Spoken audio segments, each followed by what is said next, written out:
오늘은 8월 둘째 주 성령 강림호 제12주이며 광복 76주년 기념 주일입니다. 우리가 드리는 예배 가운데 주님의 평안이 여러분과 함께하기를 소망합니다.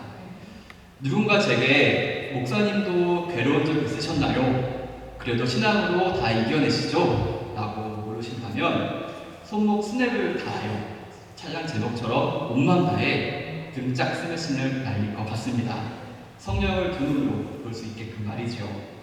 코로나 시대가 어느덧 1년을 지나가고 있습니다. 코로나 시대를 보내면서 심령이 다 소모되어 껍데기만 남은 것 같았습니다.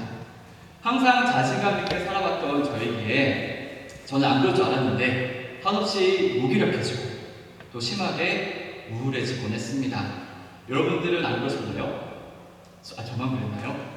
네. 웃긴 건 그때로부터 약 1년 전이 인생에 있어서 가장 열정적이었는데 불과 1년 만에 최악으로 떨어진 것이지요. 목회자도 예외는 아닙니다. 그리스도인도 그럴 수 있습니다. 부끄러운 고백이지만 수치스럽지는 않습니다. 하나님의 은혜에 대한 강렬한 기억과 경험이 있으신 줄로 압니다. 혹시 우리가 언제 은혜 받았다고 하나요? 찬양을 부르다가 갑자기 눈물이 또르르 떨어졌을 때 나 은혜 받았구나 이렇게 얘기하기도 하고, 아니면 말씀 예배를 드리고 말씀을 듣고 난 후에 담임 목사님께 오늘 은혜 받았습니다 라고 이야기하기도 하지요. 그런데 아무리 가슴 벅찬 은혜를 경험해도 일상으로 돌아오면 나를 기다리는 것들이 결코 선하지 않습니다. 우리가 즐겨보는 2시간짜리 영화들은 기승전결이 있어서 결국 갈등을 이겨내고 아름답게 마무리합니다. 그러나 우리의 인생은 영화처럼 깔끔하지도 않고 이어지지도 끝나지도 않는 게 문제이지요. 우리의 삶의 여정 또한 마찬가지입니다. 결코 끝날 때까지 끝난 게 아니죠. 아무리 큰 기적과 은혜를 경험한다고 해도 나를 압도하는 현실의 걸림돌이 여전히 존재합니다. 은혜와 전혀 상관없는 이 세상을 살아간다는 것은 어쩌면 꽃길이 아니라 위험한 길을 피해가며 걸어가는 것 같습니다. 그래서 외람된 말씀이지만 때로는 하나님이 우리를 이끌어 가시는 것 같지 않습니다. 물론 하나님의 살아계심을 부정하지는 않지만 그분은 매우 수동적인 것 같습니다. 실제 나와 우리의 삶에 그렇게 적극적이지 않으시고 무엇보다 나에게 관심이 없는 것 같습니다. 우리는 지독하게 능동적이지만 하나님은 지극히 수동적이신 것 같아요. 성경 속에서 이런 현실과 걸맞는 인물을 떠올린다면 느헤미야일 것입니다. 그는 만국의 한을 품고 바벨론으로 끌려온 유대인의 후손으로 바벨론 먼저 무너뜨린 그 페르시아 제국의 수비에 기거하는 유대인이었습니다. 느헤미야는 황궁의 술 맡을 관원이었다고 기록합니다. 그런 그가 자신의 조국을 위해 기도합니다. 전쟁 환제에 의해 해방령을 받아 고국으로 돌아가고 잘 될 줄 알았던 자신의 민족이 그동안 그곳에서 세를 닦아왔던 사마리아 사륙의 견제에 의해 견제를 받습니다. 느헤미야는 이스라엘 백성들이 성벽조차 제대로 세우지 못하고 피폐하게 살아가고 있다는 소식을 듣고 무릎을 꿇고 기도합니다. 주여 우리를 도와주소서. 그렇게 그의 기도는 느헤미야 1장에 나온 시절부터 추정하면 무려 4달간 지속됩니다. 대단하죠. 자기 자신이나 자신의 성취를 위한 기도가 아닌 민족을 위해. 하지만 마음이 너무 무겁습니다. 여전히 기도하지만 여전히 응답 없는 현실 때문이지요. 1절을 살펴볼까요? 아닥사스다 왕 제20년 이사물에 왕 앞에 포도주가 있기를 내가 그 포도주를 왕에게 드렸는데 이전에는 내가 왕 앞에 수심이 없었더니. 이사노래는 민족 최대의 명절인 유월절이 있었습니다. 이스라엘의 광복절이죠. 그런데 유월절을 누리지 못하는 민족의 현실에 가슴이 저립니다. 우리도 사실 뭔가를 기도할 때 나를 언제쯤 들어주시겠지 하는 나만의 카운트다운 같은 것들이 있지 않습니까? 그런데 아무런 응답이 없는 거예요. 그래서 그의 얼굴에 수심이 가득합니다. 사실 느헤미야에겐 다른 방법이 있었습니다. 그의 권력이지요. 그는 술 맡은 관원입니다. 독살의 위협으로부터 왕을 지키는 가장 신뢰받는 신하이자 심지어 왕의 인장을 보관하며 왕국의 재정을 주관하는 위치로 왕의 최측근입니다. 페르시아 제국 내 최고 권력자 중 한 명이지요. 따라서 느헤미야는 자신의 민족을 괴롭히는 사마리아 권력자들을 더 강하고 악독한 방법으로 응징할 수 있는 그런 충분한 권력을 소유한 권력자입니다. 그런데 그가 오히려 가만히 무릎을 꿇고 하나님의 뜻을 놓고 기다립니다. 참으로 어려운 방법이지요. 젊은 세대의 우리가 그렇지 않습니까? 설령 젊음은 없더라도 그의 준하는 혹은 그것을 보상하는 뭔가의 능력, 재물, 인맥 등 기도하기보다는 나의 힘으로 앞날을 살아가려는 우리의 모습들. 맞습니다. 당시에도 정확하게 그렇게 사는 사람들이 산더미같이 쌓여 있었습니다. 현재 그가 몸담고 있는 페르시아 황군의 사람들입니다. 페르시아 왕국의 사람들은 항상 더 높은 위치를 탐하였습니다. 더 큰 힘을 갖기 위해 온갖 방법을 다 강구하여 더 높아지기를 원했습니다. 물론 그들에게도 자신들이 믿는 신이 있었습니다. 그러나 언제나 자신이 원하는 신을 선택했고 언제나 그 신앙과 자신은 분리된 채 진짜 신앙은 오직 황궁만을 향하고 있었습니다. 그리고 권력을 쟁취하게 되면 모든 영광은 스스로 누립니다. 이것은 페르시아 황국에 거하던 사람들의 신앙이었습니다. 신이 있으나 자신을 모시는. 그러나 느헤미야는 반대의 길을 걷습니다. 모두가 보다 더 황제에 가까워져 할수록 누구보다 더 그 자리에 가까웠던 느헤미야는 오히려 황제가 아닌 예루살렘을 향합니다. 모든 이들이 수단과 방법을 가리지 않고 자신이 원하는 바를 성취하고자 할 때 느헤미야는 이미 수단이 있음에도 불구하고 그저 하나님께 기도합니다. 어찌 그럴 수 있을까요? 4절을 함께 볼까요? 왕이 내게 이르시되 그러면 네가 무엇을 원하느냐 하시기로 내가 곧 하늘의 하나님께 묵도하고. 이 순간 이루어진 행동은 그의 모든 신앙을 대변합니다. 묵도하고 기도를 드리고 나서 히브리어적 의미는 찾다. 그 순간 하나님을 찾고 왕을 응대한 것입니다. 여러분들은 언제 제일 긴장되고 떨리셨나요? 한번 생각해 볼까요? 언제 나는 정말 긴장되고 떨렸는데. 저는 지난 주일 저녁이었습니다. 이제 만화인 주님의 교회 설교를 부탁을 받고 어떻게 예배와 말씀을 준비하면 좋을지 오유상 목사님께 전화를 드려야 하는 상황이었습니다. 그런데 오유상 목사님께서는 유럽에서 오랫동안 목회도 하시고 또 연장자이시고 인생의 선배이시고 목회의 선배이시기도 하죠. 반면에 저는 올해 4월에 갓 안수를 받은 새내기 예기 목사였습니다. 목사님과 전화 통화하는 내내 너무 긴장을 해서 제가 무슨 말을 했는지 또 목사님께서 무슨 말을 하셨는지 전혀 기억이 나지 않습니다. 목사님이 여기 안 계셔서 하는 말인데 정말 지금도 생각하면 어질어질하고 토나올 것 같아요. 그뿐만이 아니라 우리의 인생을 참 돌아보면 수많은 면접들, 여러 기회들, 물론 다 계획되어 있던 것이기 때문에 기도했지만 내가 그 순간 그 사람을 앞에 두고 기도했었나? 하나님을 찾았었나? 라는 질문을 스스로에게 던져봅니다. 아니요. 머리를 열심히 굴리기만 했었던 것 같아요. 그런 상황 가운데 남은 건 하나님 없이 자신의 힘으로 성취하고자 하는 오직 나밖에 없었습니다.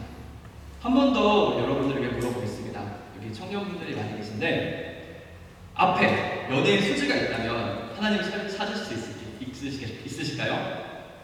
소개팅에서 정우성이 앉아있으면 묵도할 수 있으십니까? 혹은 내 진로를 좌지우지할 수 있는 교수님과의 대화 중에 내 승진을 좌지우지할 수 있는 사람과의 중요한 미팅의 순간 기도할 수 있으십니까?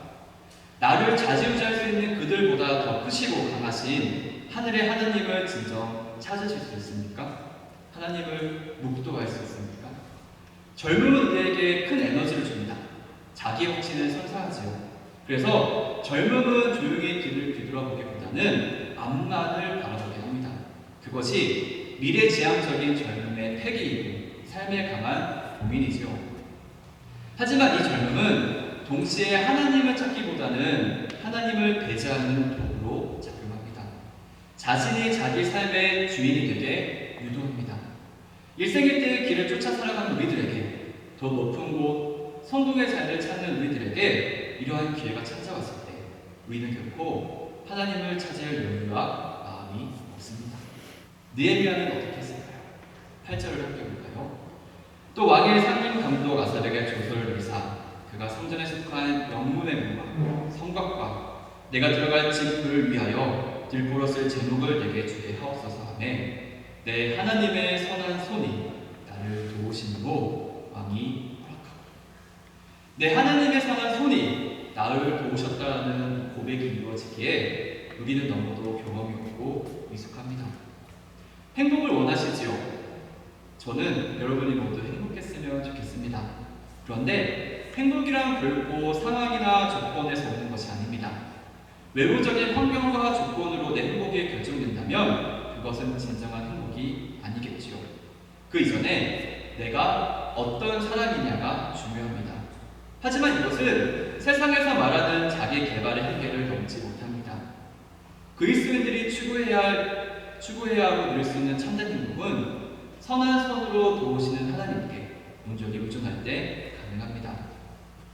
그러나 이 세상은 자기 손으로 자기를 돕는, 즉 자기 통제의 욕구를 부추깁니다. 설사 입으로는 하나님을 말하며 영광을 볼 수 있지만 삶에서 드러납니다. 위기의 순간 혹은 절대 기회의 순간, 그것들을 뒤에서 인도하시는 하나님을 바라보지 못하고 그 순간 자기 자신으로 시선을 향하게 됩니다. 늘 우리 주변에는 하나님의 음성을 듣지 못할 뿐더러 황제의 보좌를 향해 나아가려는, 높아지려는 욕구에 귀가 가려 음성이 들리지 않습니다. 이러면 인생에서 절대적인 행복은 절대 없습니다. 결코 나의 손은 나를 구원하지 못하고 나의 손을 통해 얻은 환경과 조건은 언젠가 사라지거나 질리기 때문입니다. 학교 합격과 취업과 승진 등이 준 기쁨, 물론 기쁨이지요. 그러나 그 기쁨이 현재도 지속되고 계시는 분들이 계신가요? 심지어 이성 친구도요. 그때 그렇게 예뻤던, 그때는 그토록 잘생기게 보였던, 날 가슴 뛰게 만들었던 사람, 지금은 다 사라졌지요. 이젠 왜 오징어가 한 마리 꿈틀대고 있죠? 느헤미야 역시 자기 통제에 살았던 젊은 날이 있었습니다. 하지만 나의 손이 나를 도와서 살아갈 때 얼마나 피곤했고, 나의 손이 나를 도와 사는 인생이 어떻게 몰락하는지를 깨닫고, 그래서 하나님의 선한 손길을 찾으며 낮아진 인생이 되었을 것입니다. 자기 손으로 스스로를 돕는 자기 통제에서 벗어나 하나님의 손을 도우심을 추구하는 사람, 내 인생을 좌지우지할 수 있는 사람 앞에서도 그보다 더 크신 하나님을 찾을 수 있는 사람, 기대한 것들이 이루어졌을 때 순간적인 기쁨에 사로잡히기보다 하나님께 영광을 돌릴 수 있는 사람, 그래서 페르시아 황궁으로 높아지려 하는 욕구보다는 예루살렘으로 낮아지려는 사람, 이러한 자를 하나님은 선한 손으로 반드시 도우십니다. 예루살렘 성은 1차, 2차 귀환자들에 의해 재건되고 세워지려고 했지만 결국은 실패했습니다. 물자도 부족하고 인력도 부족하고 정치적 환경도 어려웠기 때문입니다. 힘이 부족했죠.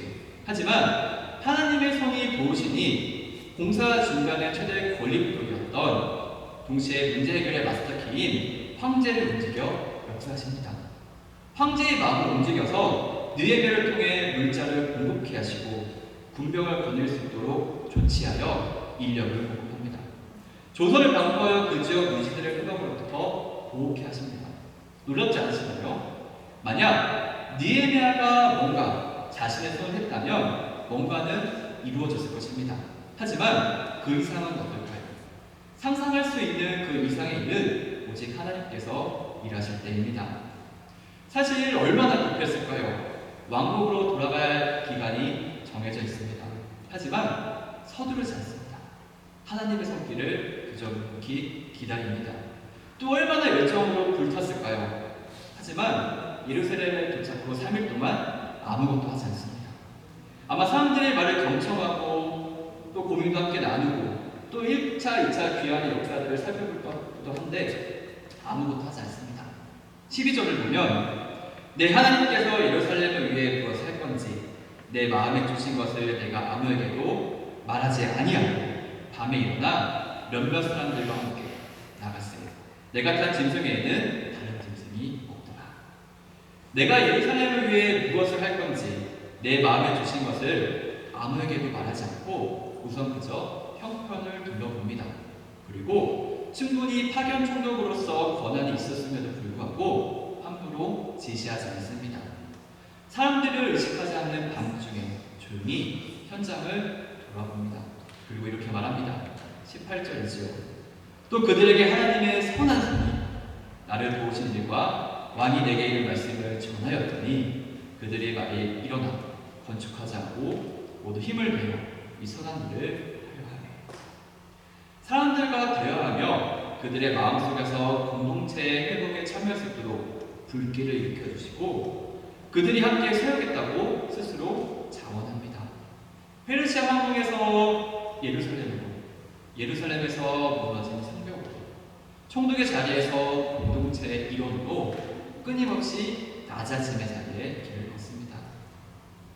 사랑하는 여러분, 우리는 모두 하나님을 찾으며 하나님의 손에 인도되는 사람, 느헤미야를 통해 자신의 영성과 리더십을 되돌아보는 기회가 됐으면 좋겠습니다. 여러분들이 미워했던 사람, 학교에서나 회사에서나 욕하는 직장 상사, 그런데 시간이 지나 보니 똑같이 하구나. 아니, 더합니다. 그 사람은 양반이었죠. 왜냐면 나는 예수를 믿는 사람인데 또 그 사람은 예수를 모르는 사람인데. 하나님은 원하십니다. 큰 환란에 빠져있는 시대에 하나님을 찾는 사람. 하나님은 원하십니다. 하나님의 선한 도우심으로 살아가려는 사람. 물론 우리는 아직 더 많은 시간이 필요합니다. 자신의 성벽을 세우려는 지부한 노력을 무너뜨리는 수없이 많은 시행착오가 있어야겠지요. 마지막 17절입니다. 후에 그들이 이르기를 우리가 당한 공명은 너희도 보고 있는 바 예루살렘이 황폐하고 성문이 불탔으니 자 예루살렘 성을 건축하여 다시 수치를 당하지 말자 하고 어려움 때문에 때로는 시행착오를 겪고 있는 우리 무너진 공동체를 보며 세상이 우리를 무시하고 수치를 줄 수도 있습니다. 너희 하나님 정말 살아있느냐? 차라리 페르시아 섬겨라. 예루살렘이 아니라 페르시아 왕궁으로 가자. 교회가 아니라 연습하자. 아니요. 우리는 더 이상 그리고 다시는 수치를 당하지 말아야 합니다. 하지만 조급할 필요는 없습니다. 제가 저의 조급함을 성격을 좀 버리기 원한다고 했더니 누가 이야기해 주더라고요. 조급함을 버리고자 하는 그 조급함도 버려야 한다고. 맞습니다. 신앙의 조급함이나 순식간이란 절대 없습니다. 예수님을 만나는 것은 순식간일 수 있지만 예수님을 닮아가는 것은 절대 순식간이 아닙니다. 만약 우리가 지금 이 순간에 하나님을 찾을 수 있다면 그것은 늘 하나님을 찾아왔기 때문입니다.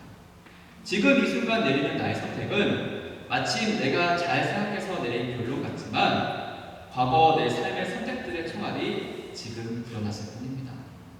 지금 이 순간 내가 취하는 행동은 내가 지금 이 순간 결정을 생각하는 것이 아니라 과거 내 행동의 총합일 뿐입니다.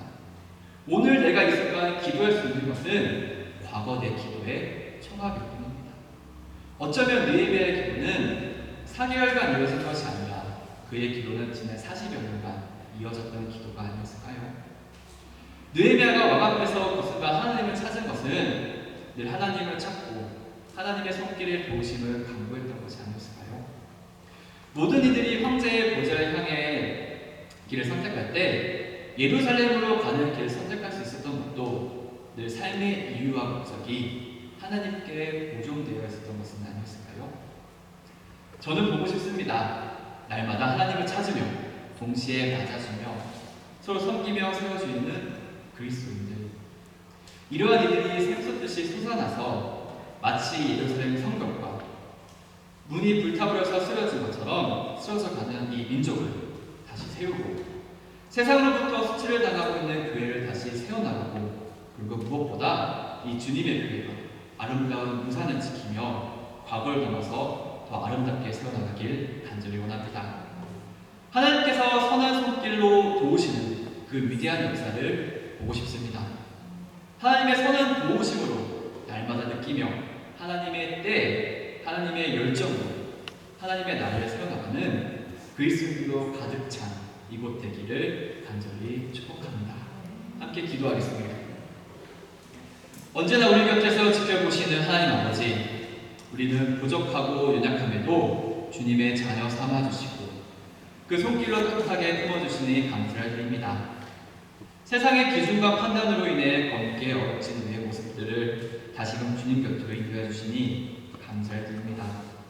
느헤미야가 낮은 자리에서 하나님의 손길을 구했던 것 같이 우리의 인생 가운데 먼저 주님을 찾으며 서로 섬겨주는 그리스도인들이 되게 하옵소서. 무너진 이스라엘 성벽을 보며 통곡하던 유대인들을 인도하신 하나님의 역사를 우리가 묵상합니다. 76년 동안 광복하여 우리가 하나님의 나라를 세워주신 보고 탕국을 묵상합니다.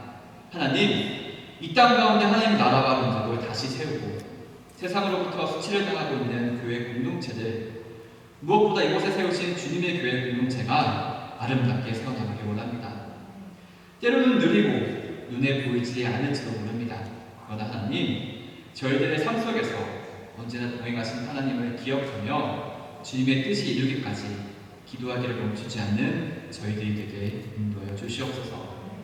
우리에게 너무나 소중하신 예수 그리스도의 이름으로 기도드립니다.